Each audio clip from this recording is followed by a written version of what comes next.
In this video, I'm going to show you 3 ways I automate my SaaS business using n8n. Hey everyone, I'm Alex, the founder of DocuPotion. And on this channel, we talk about ways you can automate your workflows in your business. Okay, let's get into it. The first way I use n8n to automate my SaaS business is for lead enrichment. So if someone signs up for a trial on my application, they're going to put in their name, their email address, and their password. But what I'm going to do is I'm going to use that information in the email, their company website name, and I want to get some more contextual information on it. So what we do is we trigger a webhook when the user signs up for an account. We then split out the domain name from the email. So if it was alex@docupotion.com, we're just getting docupotion.com here. We're then going to send a HTTP request to that domain, that URL there.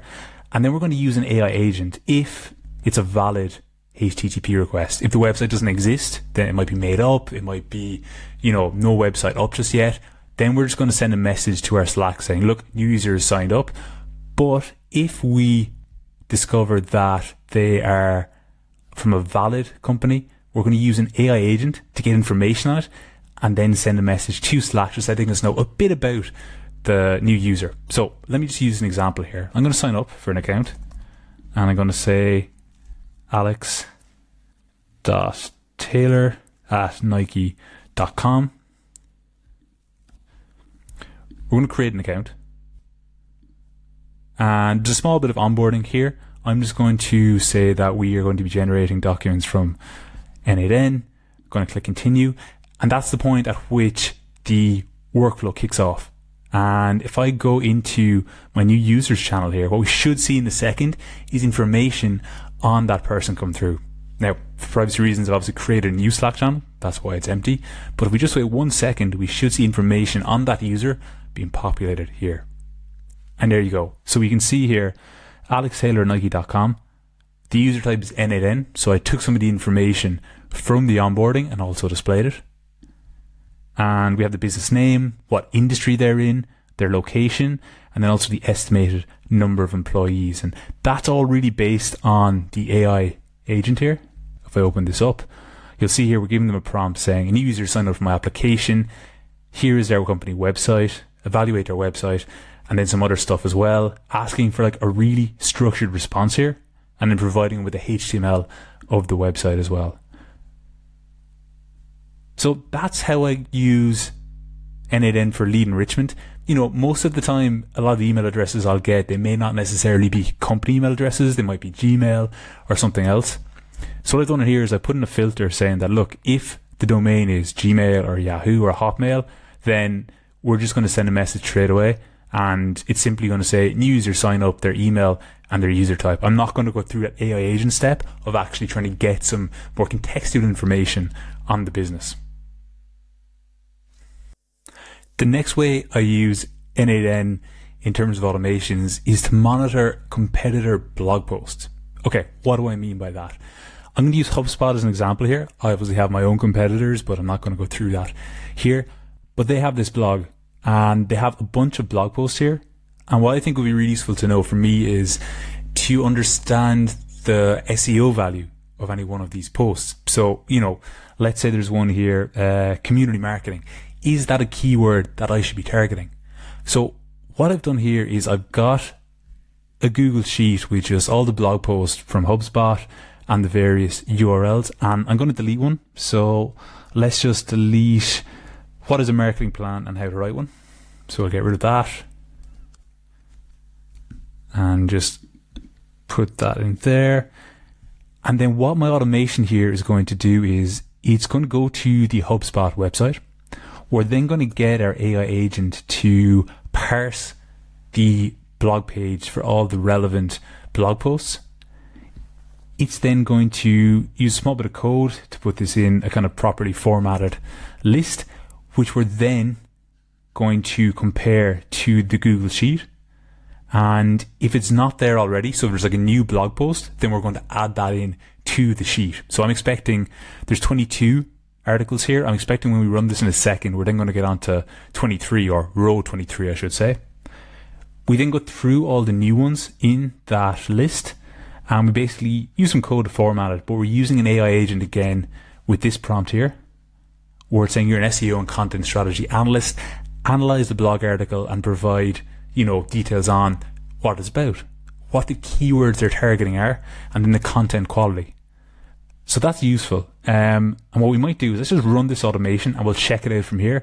And then I'll show you can really add some nice extra secret sauce on top to make it way more useful. So I'm just going to execute this workflow. And there's a bit going on, so it's going to take a second to run. So let's just leave it up here.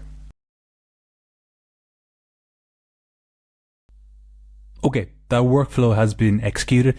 Let's take a look at our Google Sheet first of all, and you can see here we have a new article. It's the one that we previously deleted, what is a marketing plan and how to write it. And what I really wanted to focus on was the work of this second AI agent here, because what they're coming back with, we have this output where we have, the topic of the article, the target keywords, and then the content quality. And what we're doing is we're taking that, we're doing a small bit of formatting, and then we're sending it to the Keywords Everywhere API, and this is going to give us data on the search volume for the various keywords. So marketing plan, how to write a marketing plan, and the other keywords here. It's giving us the volume, it's giving us the competition, and we could also look at the CPC, the cost per click as well. We're not doing that. So we can create a really nice report out of that. And what I've done is I've created like a super simple document in DocuPotion here, and I've used these merge fields to basically take the data that's been returned by the Keywords Anywhere API. I've put in a nice call here, and what that means is we then have this really nicely formatted PDF. If we open it up, we get a link to the article, we get a summary, and then we get the 4 different keywords it's targeting, the volume, and the competition. So this is something you could, put in a Slack message as well, like I did for the first automation. But I just think there's something nice about having these kind of documents you can share with your team, and we're leveraging DocuPotion to do that. And the third way I use n8n to automate my SaaS business is to get marketing stats. So YouTube is a big driver of traffic for the DocuPotion site.